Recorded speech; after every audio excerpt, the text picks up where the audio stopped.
Welcome. You're listening to Leaders Lounge, live and unmuted with Steve Hamilton. Today, so many leaders are feeling stuck, isolated, and uninspired. This podcast will help you master your framework, connect with the community of leaders, and reignite the devotion for what you do. Some of the brightest leaders of today will be joining the conversation, sharing the joys of leadership, their vision of the future, uncovering blind spots and pitfalls, as well as what they do to maintain their footing. If you're looking for candid conversation, this is the podcast for you. Help us by staying connected and subscribe to YouTube as well as SteveHamiltonMinistries.com. Now let's get started. Hello, everyone. Welcome to the Leaders Lounge. Welcome to this week's episode of the Leaders Lounge. We're glad to be with you, and we hope that you all are well and that you're ready to wind the week down and get the weekend started. Hey, Tara, Sarah, and Tanya, good to see you all. Hope you all, and as you're coming in, if you like and share and tag and all that good stuff, make sure you subscribe to Steve Hamilton Ministries on our YouTube channel and wherever you may find it. But we're glad to be with you this week. Not going to have a lengthy thought for you tonight, but I wanted to share something that was impressed upon my mind and my spirit the other day. And I said, I know I need to share this with our leaders because so often we keep hesitating. There's a lot of things that are offered to us. There are things that are available to us. And there's a lot of things that have been impressed upon us that we need to do. Oftentimes, we don't move until we have to. We don't do that thing that the Lord showed us a long time ago. But we just wait. We just keep waiting. We find a way to delay it. We have different excuses and reasons that, I couldn't do it. I don't think it's the right time. And oftentimes we keep waiting for the right conditions. There's a saying that talks about those that are sailors. If you wait for the right conditions, you'll never sail. You'll never cast off because you keep waiting for this moment and often we are just simply delaying walking into our promise. There are things that the Lord told us we were supposed to do. There are things we were supposed to be operating in by now.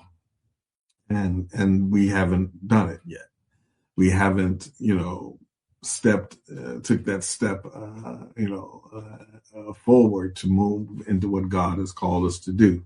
So tonight might be a little bit of a challenge for some of you, or maybe a wake-up call, or maybe just a little nudge to get you to finally just go ahead and do it.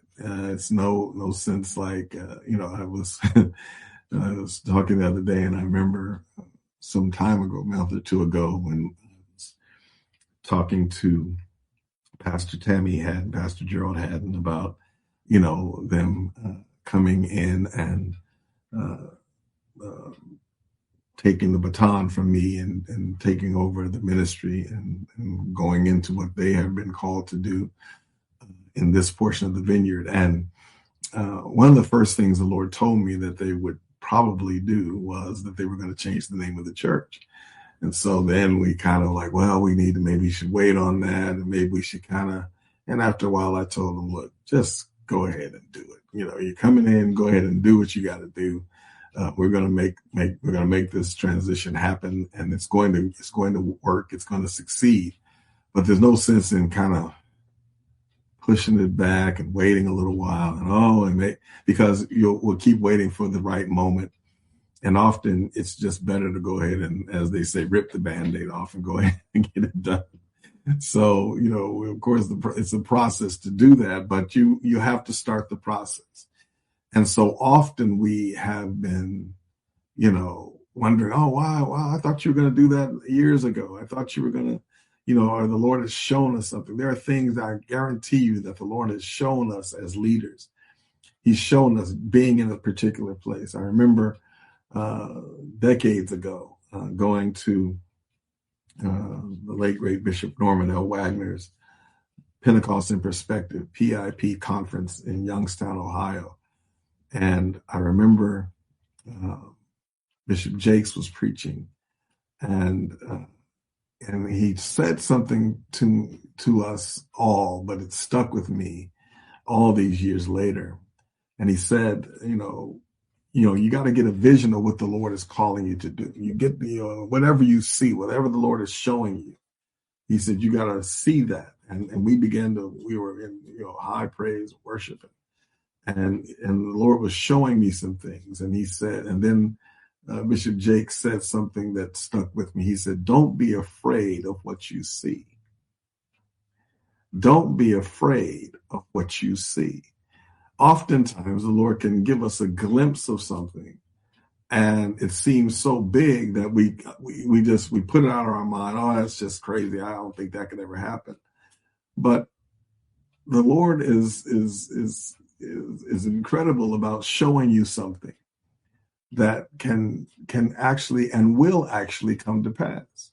And so when you're having these moments where you're approaching it, you're getting close to it, or you're making some headway and getting along getting down the road a bit, then you have to start remembering, okay, yeah, the Lord told me this was going to happen, and I could not be afraid. I shouldn't be afraid. I shouldn't shrink back and say, well, maybe that's not for me. Maybe, I don't know. Or if the Lord's not working the way he worked for other people, you start to doubt, and you start to hesitate. You start to, well, I'll do something else. And many of us are good at kind of diverting our attention and distracting ourselves away from where we're supposed to be going. Well, I'm going to do this for a little while. Oh, I'm going to, you'll say yes to something that's easily attainable.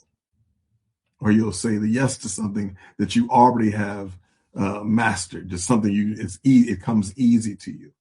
But sometimes the Lord is saying, if you really want to go into the promise that I have told you was coming, you have to make some big steps, and you have to make some decisions about where you're going to go.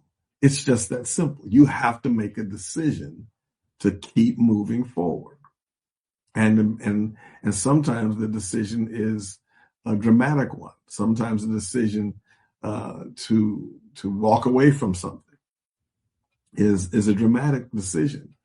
And we're good at, well, I'll try to keep on doing that. I remember years ago, and where when the Lord really first started the process of getting me to think about a successor, and it was shortly after 2020, and so many dramatic things happened in that year, and so then you start thinking, well, I've been doing this for a long time. And I remember in 2021, I was like, oh, you've been pastoring for 30 years, and you're like, oh, wait a minute, 30 years of pastoring. And it's like, ooh, you start thinking, and then it was a process of, okay, how long am I going to keep doing this? And then it dawned on me that, if I wait till, I'm 68, and then I'll be pastoring for 40 years. And I began to think, is this what I was supposed to do in that time frame, in this age, in this decade, so to speak? And you start to think, well, maybe I should start the process. Praising Brother Durrell, happy birthday again, and start the process of moving myself into my next. And so I started thinking and praying and seeking God. But you have to start thinking, well, I'm not trying to do this forever. Through this process and talking to my friend, Christian Joy Wagner, she said something that has stuck with me. She said, the calling is forever, but the assignment changes. And many leaders don't understand that. You think you get to a certain place and you're done. But there are levels to this, and there are things you have to do. There are other things that you have to move into. And so sometimes what the Lord has shown you, it makes you shrink back for a moment. Oh, maybe I can't do that. So then you have to start saying, and then sometimes you have to have some necessary endings, as my friend Tim Finley Jr. likes to call it, necessary endings. There's some endings that some things have to be shut down, some places you need to leave, and even though the relationship is fine, everything is good, but sometimes you got to leave that place. Sometimes the job is, you've reached a point where you're really uncomfortable. You're really upset. You're going to work mad every day. And the Lord is like, I'm letting this get really uncomfortable, because if you don't get uncomfortable, you're not going to change. If you don't get uncomfortable, you're never going to move. And so he said, well, Pastor, what are you talking about? Because, but so what are you waiting for? What are you waiting for? Well, I'm waiting for the right conditions. They're never going to be the right conditions. Oh, I'm waiting for the perfect. No, the perfect conditions don't exist. You're going to have to make, and sometimes you're going to make a decision that will upset some people. But it's getting you closer to where you're supposed to be. Let me give you a scripture. It's in Joshua chapter number 18. And in verse number 3. And in the King James Version, it reads like this. And Joshua said unto the children of Israel, how long are ye slack to go possess the land which the Lord God of your fathers has given you? How long are you slack? Hey, Trina, concerning how long are you going? How long? And so the NIV says it very plainly. So Joshua said to the Israelites, how long will you wait before you begin to take possession of the land that the Lord, the God of your ancestors, has given you? He has given you this land. This is the promised land. They were living in this land, and they had been there at least 7 years. A lot of the other tribes had gone on, claimed their land. The Lord had told them, they had mapped it out. They had already walked through it and described the land. And there were some people that were content just to be around other tribes. They were content basically occupying the same space that was designated for someone else. Somebody, you better catch that word. Sometimes you're good and comfortable occupying a space that someone else owns. Someone else, this is somebody else's assignment, and you're glad to occupy your little spot on that. Sometimes you're like, well, I'm this job, it's okay, but the bills are getting paid, and I'm good. I'm all right. Even though I'm very uncomfortable, even though my spirit is grieved, the Lord said, how long are you going to be waiting? I've got something else for you. Write that in the comments real quick. He's got something else for me. He's got something else for me. Huh.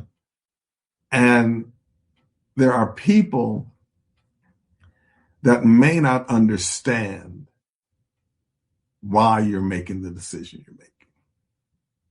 But when the Lord shows you something and he tells you his promises are sure, you have to be able to move when he says move. He's got something else for me. He has something for me. And you've got to believe that. You've got to understand that. There's more. I should do a session one of these days saying, but wait, there's more. As they say, when they're advertising or they're selling something, but wait, there's more. There's more for you. And often over the last several, months now, people have been asking, well, what are you going to do? But wait, there's more. There's going to be more. I'm going to be doing stuff. I'm not going to be sitting around just trying to be old. But you have to understand, sometimes you cannot move into your next until you close the door on what you've been comfortable. Sometimes you got to close the door. As long as you keep saying, I got options, you're not going to ever step into it. But Joshua said, how long are you going to be slack? And understand who he was talking to. He was talking to people that had come through the wilderness, come across the Jordan River, battle with Jericho and all these other nations. And the Lord had given them the land. And then it says, now go in and possess it. Go in and claim it. Go in and walk through it. All you have to do is step into it. All you have to do is step into your next. I ain't got no long word for you today, but just write this down for yourself. Step into your next. Step into your next. There's no reason for you to still be waiting. I'm waiting on, what are you waiting on? Time is passing by. I'm ready to step into my next, and you are too. So let this be a kick in the pants, a nudge, push, gentle push in the back. Come on, let's go. Let's move into our next. And some of you right now that are watching me and listening to me, you know that I'm talking to you. You know this is a word from the Lord for you. You know there's some things that you've been putting on the shelf. You've been putting off. You've been doing other stuff. That ain't what you're supposed to be doing. You've been wasting time, delaying it. Oh, I'm gonna work over here with so and so for a while. I'm gonna work over here I'm gonna do this over here for a while. And it's like time keeps going on by. And one of the mistakes we make is we think we have time. You don't know how much time you have. And Joshua just asked them a question. How long are y'all going to be slack? What are you waiting for? How long will you wait? Look at that. How long are you going to wait to go in and possess what God has given you? How long are you going to sit here? It reminds me of the man that was sitting at the pool for 38 years. And he sat there so long, he had an excuse for anybody that talked to him. Jesus goes up and asks him, will you be made whole? Do you want to be well? Do you want to be better? And he says, sir, I don't have anybody to put me in the water when it's troubled, because when I'm stepping in, somebody else steps in ahead of me. And they get the blessing. Sounds like some of us. I didn't get to finish school. So, I went through that bad relationship. So, I made some bad money moves back in the day. So now credit's not what ain't nobody asked you about that. Jesus did not ask him why he hadn't been in the pool yet. Nobody's asking you why you haven't done it yet. That's irrelevant. What Joshua's saying is, how long y'all gonna wait? How long are you gonna wait? Well, I'm gonna wait till these kids get grown. Wait, Kids gonna get grown whether you step into your next or not. Well, I'm gonna wait till I got a few more years under my belt. Bless you, Pastor Marcus. I'm gonna wait till wait, what? Well, I'm comfortable. You've been here a long time. I understand that.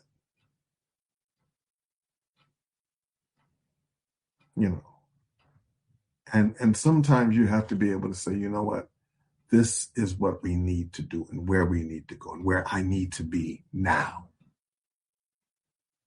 So what are you waiting for? You're waiting for perfect conditions. If you wait for perfect conditions, you'll never sail. Scripture in Proverbs talks about a Song of Solomon, or one of those. Ecclesiastes says, if you're waiting for perfect conditions, you'll never plant seed. You will never do it. Oh, it's a little too windy today. Oh, a little too hot today.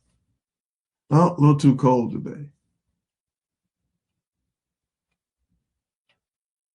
So what are you waiting for? What are you waiting for? You're waiting for the Lord to thunder out of the sky and tell you to go do it? He's been sending you words.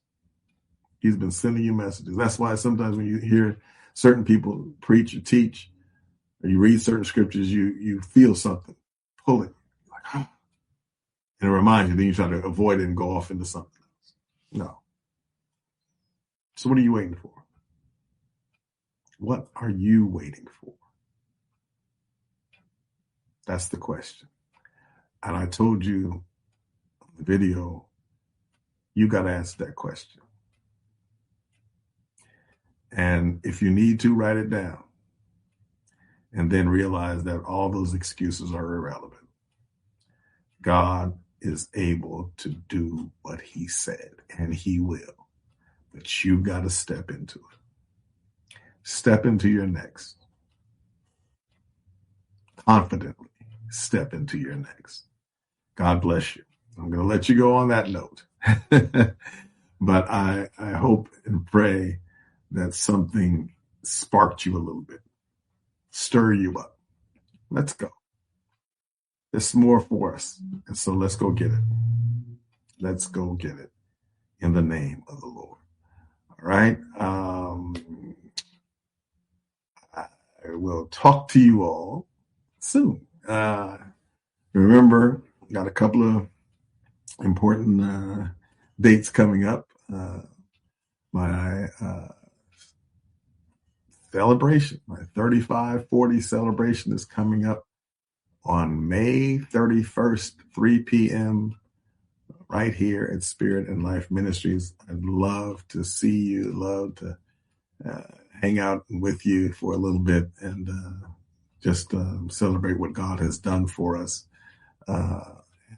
So that's on May 31st at 3 p.m. Some of you have said, hey, I want to be there. I want to be in there before you preach your last message as pastor. Well, if you want to be here, my last Sunday is going to be a week before that. May 24th, I'll be preaching my last message. I got something planned. Anyway, it's going to be interesting. But May 24th is my last Sunday preaching as lead pastor, senior pastor, Spirit and Life. And then on that next following Sunday, the 31st, I'll be having my celebration. Please join me. And if you can't join me in person, join us online. Anyway, we're going to be thanking God for what he's done, because he deserves all the glory and all the honor. Bless you, Sister Woods. Love you. And thank God for everybody that's joining us. And we will see you, Lord willing, next week. All right. God bless you. Good night, everybody.